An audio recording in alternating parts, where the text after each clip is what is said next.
So I keep seeing this thing because, like, we haven't talked much.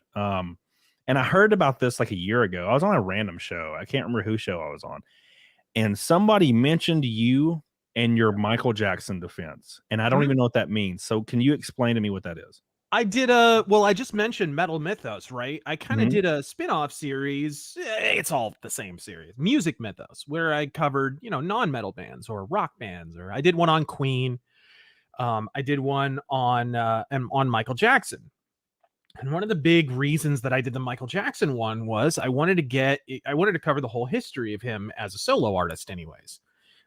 After he left Motown, because like those early solo albums, he didn't really write those. They're not Yeah. really Michael Jackson albums. They're more so Motown, like musician albums that they put together, and he just sort of sang on them. I Yeah. think he wrote one song on one of those. But anyways, so Michael Jackson's career is really interesting because, of course he goes from strength to strength. He releases the best-selling album of all time, Thriller, and then he signs with Sony, and suddenly it all gets really fucking hairy.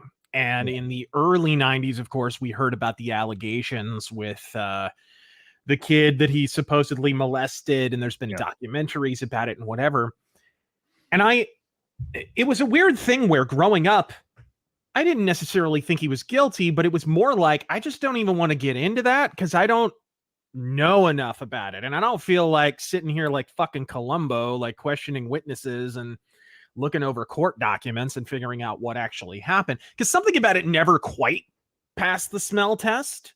The way the family sued him in civil court for money first, rather than go to police. And then the moment the police were interested in prosecuting, they took the money and ran, right? Like all that kind of stuff didn't really smell right. And then of course it was everyone's business in the early 2000s when he had his trial. That was fucking everywhere. They Yeah. broke into live news coverage of fucking Iraq and Afghanistan to talk about Michael Jackson's trial. It was huge. So I started out in Music Mythos just touching on that particular subject and kind of talking about why the more I looked into it, the less likely the allegations seemed. And they were pretty cursory arguments. It wasn't, I used some evidence from the trials and whatnot, but mostly it was more like my impression of it. Then after that, I got so much feedback on it, good and bad, because people are very passionate on this subject, that I felt the need to do a follow-up. And I vaguely remember, I think what happened was I released that. Rich from Review Tech USA, that fucking autistic asteroid, he fucking got really cranky. He got his tits in a tizzy over it and said it was not true. And then he posted, there was a series of articles about how Michael Jackson had molested kids that he kept posting on his social media. And at that time I followed him because we kind of moved in the same circles. And finally I was like, all right, fuck this. And I released a full Michael Jackson rebuttal and basically dumped on this diabetic golem. And then that was so big, and I didn't even touch the surface in the first one. And then there were more developments too. Keep in mind, like between the first Michael Jackson rebuttal and the second, I think Wade Robson, who had defended Michael Jackson in court in the early 2000s, and James Safechuck, who was going to but didn't. Anyways, they were both defenders of Michael Jackson for years. They came out for money once again and accused Michael Jackson after his death of having molested them. And so I did a second part that touched on that a little bit. And then I did a third proper part where I really dismantled not just them, but their accusations and the documentary, which had just come out, Leaving Neverland. Right. Yeah. That was the big thing that came out several years ago. So yeah, I wound up basically becoming the Michael Jackson rebuttal guy without really intending to. It was just that the story kept, like, there kept being new developments because Wade Robson and James Safechuck's cases kept moving forward. Yeah, I remember hearing about this. I have always, and I actually, when I was on this show and I heard this, there was an intense debate happening where one person was like convinced that Michael Jackson was guilty, and then I was kind of like in the background, but I've always been a huge Michael Jackson fan. Like for some reason I have like 10 Michael Jackson songs on my metal playlist, and it doesn't make much sense, but I do. Well, and I'm not. That's another interesting thing. I mean, I'm a fan of him now, but growing up, I wasn't really.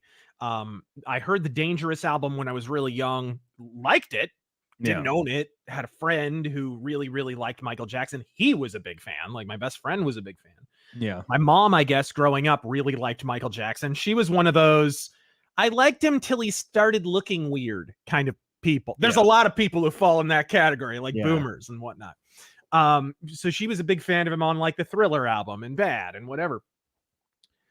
But like, it gradually became a bigger thing because I looked more into the allegations. It wasn't really about fandom. I became a fan later, you know, it really wasn't about that. Real quick, this is my alt channel, and my main channel is in danger every day of getting banned as a result of talking with these amazing people very candidly. So please do me a favor and subscribe down below. Helps me out a lot. Get the hell on it, doggone it. And there was never really like any hard evidence to really like link him to anything that I've ever seen. You know, is there any of that? It was he said, she said. Yeah, yeah. And the police questioned witnesses, and their descriptions of, for example, his genitals didn't match, which is why they didn't enter it into evidence in 2005. That's another thing people don't realize, is basically they tried both cases at once. California allows you to try 1108 evidence, which means evidence of prior bad acts. So in 1993, they had a bunch of evidence that wasn't used because the family took the money and ran and didn't cooperate. So in 2005, they had the opportunity to question those witnesses and introduce that evidence. And they did. And Michael Jackson was acquitted on 14 fucking counts, including 4 lesser misdemeanors. So like they couldn't get him on anything, including giving alcohol to a minor, the whole Jesus juice nonsense. You remember that, right? Yeah. That was bloody murder headlines for a long time. Turned out to be total bullshit. Total bullshit. And they couldn't prove any of it. And in fact, probably the most persuasive thing about the trial, and the reason why it ended early and why Michael Jackson was so roundly exonerated, was because witnesses started breaking down on the witness stand, like admitting they didn't, this thing didn't happen, or that thing didn't happen that way, or they kept backing up on their stories. Tom Mesereau just demolished them. And it's unfortunate because kind of I did the same thing for the Bill Cosby accusations, which I'm not sure if the accusations are true, but I did make a video because I don't feel like he got a fair trial. Yeah. And as it turned out, the state agrees, which is why he's out of prison right now. He really didn't get a fair trial. That was massive prosecutorial misconduct. But the same thing happened in that case. The same lawyer just got these women to admit they fabricated their stories on the stand, and somehow in the public eye it still doesn't matter. People just assume they don't care. Both men are guilty. They don't get I'll have a friend, you know, like in passing, and I'll like a Michael Jackson song will come on shuffle, and I'm like, man, I just, you know, I fucking adore Michael Jackson's music. I always have. And they're like, didn't he like molest a lot of kids? And I'm like, yeah, you always get that. No, why is this always like, no, like people just say shit. It's just, it's like it's no matter if he did or if he didn't, like, you know, even if he's proven innocent, which he was, it doesn't matter in the public eye. It's kind of like how the whole Johnny Depp thing went down. Even like, forever, there will still be women and men, little tiny effeminate men that will say, you know, that Johnny Depp is isn't the guy that like beat his his ex-wife? I'm like, no. Which is why she leaked that video, which is happening more and more. You get this perfect storm of there's a higher rate than ever of women diagnosed with BPD and HPD, which are personality disorders that require massive performative defamatory acts, you know, of theatricality against the person you used to idolize. So you combine that with a prominent public relationship, dude, we're going to see so much more of this in the future. People don't realize Johnny Depp. What is he, a fucking pharaoh? Johnny Depp is, he is the tip of the iceberg. We're going to see so much more of this in the future. Yeah. And I feel like just allegations are easily enough. I don't know anything about the Danny Masterson trial. All I know is when I looked back at evidence, just because I was curious one day, and I was like, oh, let me look back at like the evidence that was presented in trial, and apparently there was no physical evidence. None. And it worries me too. Look, they got a conviction. I'll assume he's guilty.